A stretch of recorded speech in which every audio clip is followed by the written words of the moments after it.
Hey guys, welcome back to Clownfish TV. This is Neon. I am here with Geeky Sparkles. Hello. And everything's coming up Lasseter. Maybe that's poor choice of words. Yeah, that's not a good way to put it. Let's talk about John Lasseter. Let's talk about Netflix. Let's talk about Disney. Let's talk about Paramount Animation. We're going to talk about because I think that John Lasseter, before it's all said and done, is going to be God Emperor of Animation.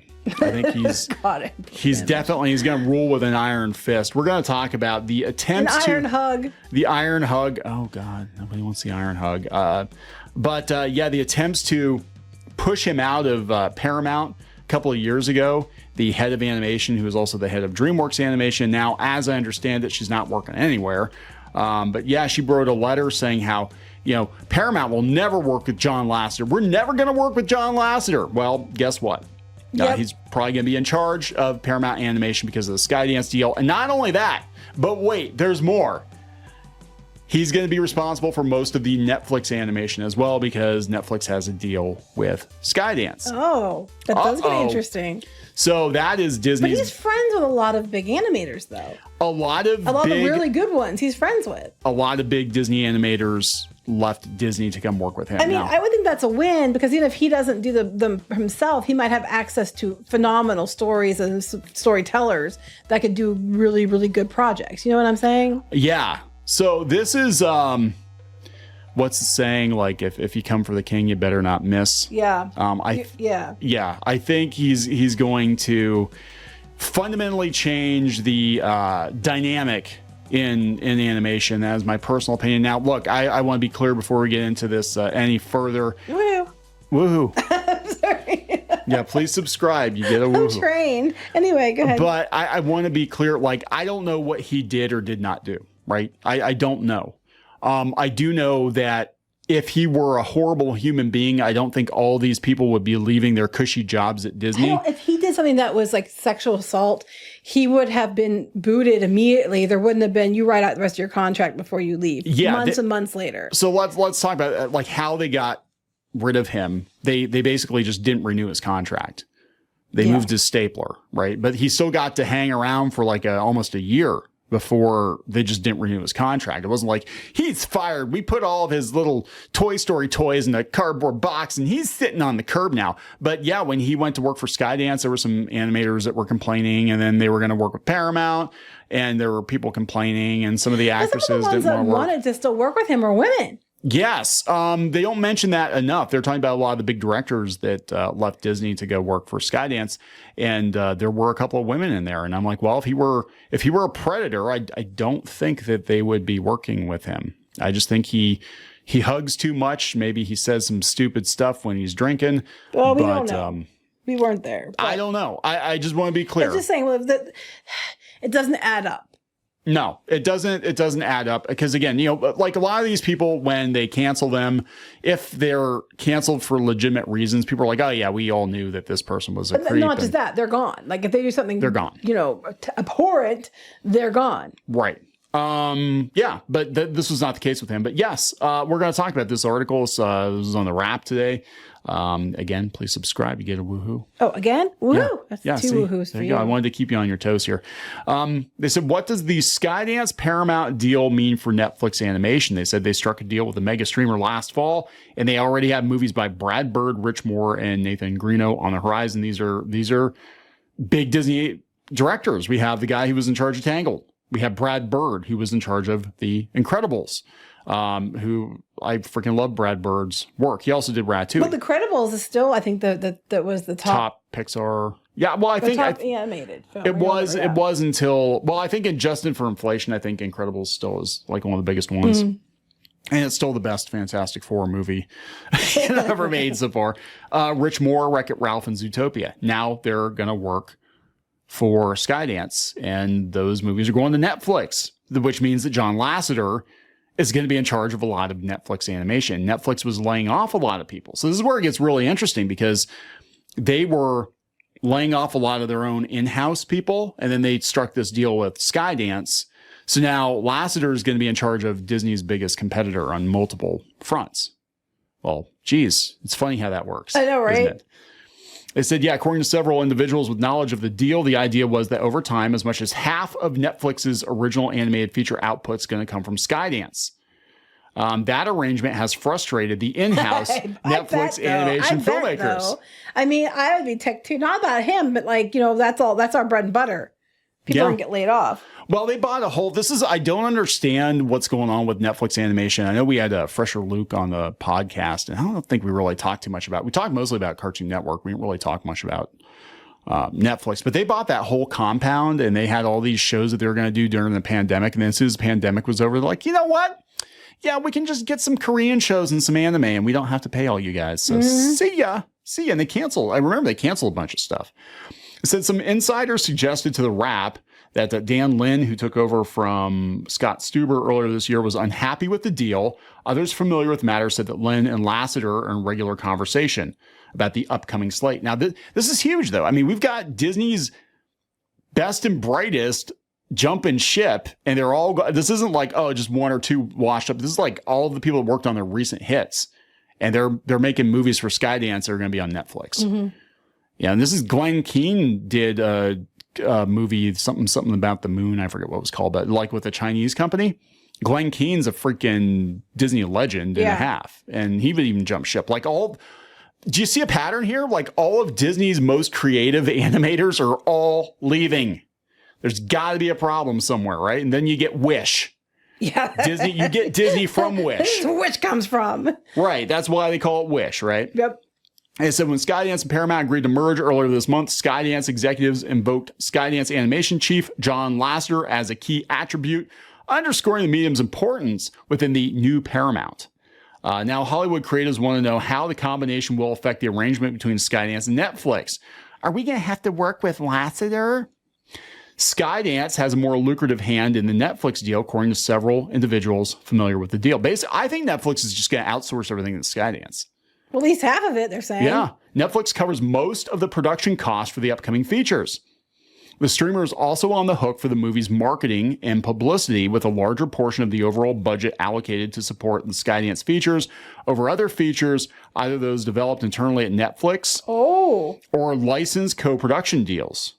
So they're supposed to promote the Skydance stuff over all that. Yes. Oh. Wow. Over other yeah, so they're going to promote Skydance stuff over Wallace and Gromit, over K-pop Demon Hunters. I know, I wanted to see that actually. Maybe with Sony. It sounds to me like Skydance is basically going to be the Netflix animation department at this point. And I have to wonder, like, where all of this is going to lead. I'm like, is Netflix going to wind up buying like Warner Brothers and then just like have them do all of that too? Who the hell knows? So the tug of war matters because animated films are increasingly key to Netflix's subscriber base. Are they? Both in terms of originals like Leo, which scored the biggest debut for Netflix animated film in December. I don't even know. Never heard of it. I'm sorry. I didn't even hear that movie. And they talked about licensed stuff, Boss Baby, Paw Patrol, etc.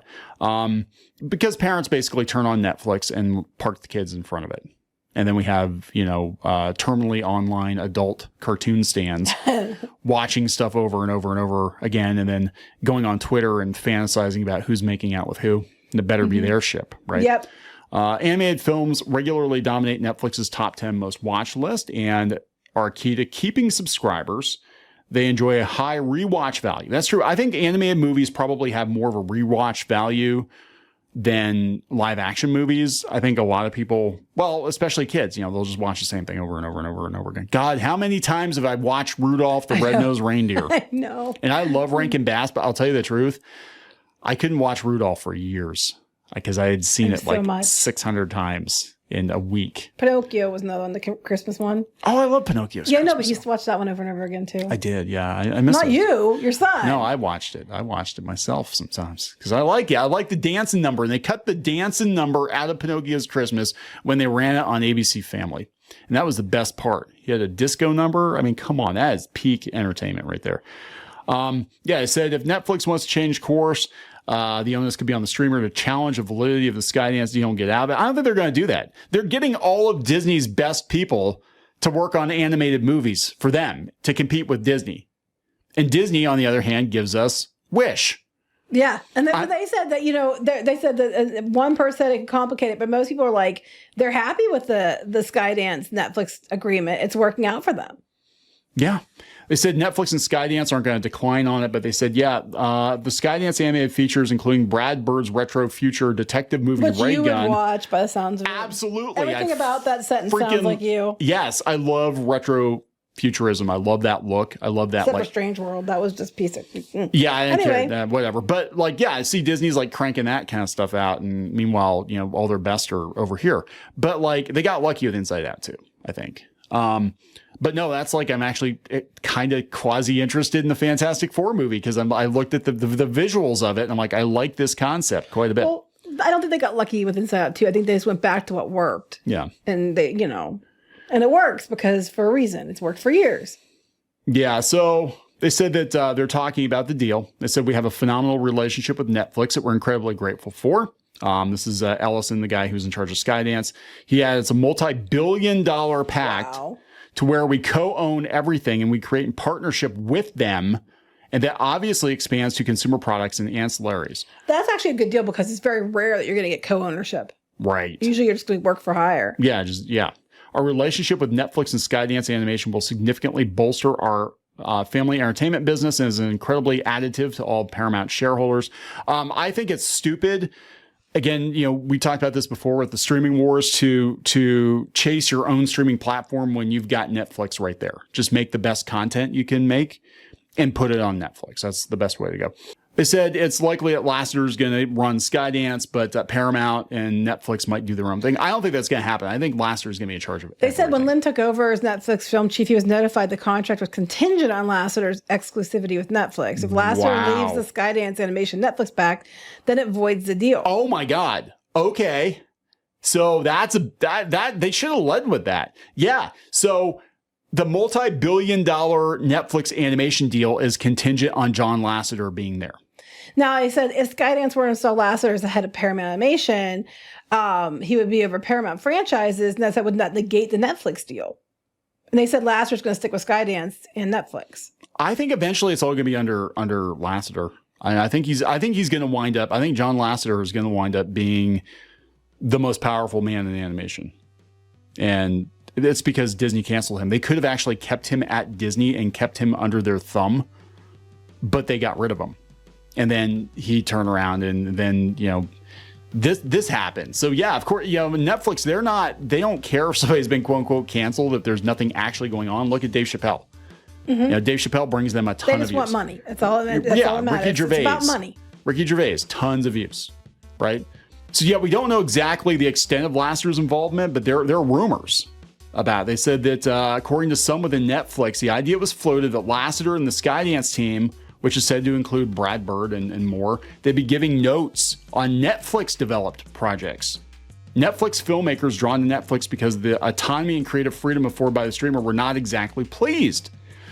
So another person said it never happened. They don't think that's going to happen. But wouldn't that be wild if John Lasseter was basically in charge of all of Netflix animation too? And again, I want to stress, I don't know what he did or did not do, but they tried so hard to cancel him.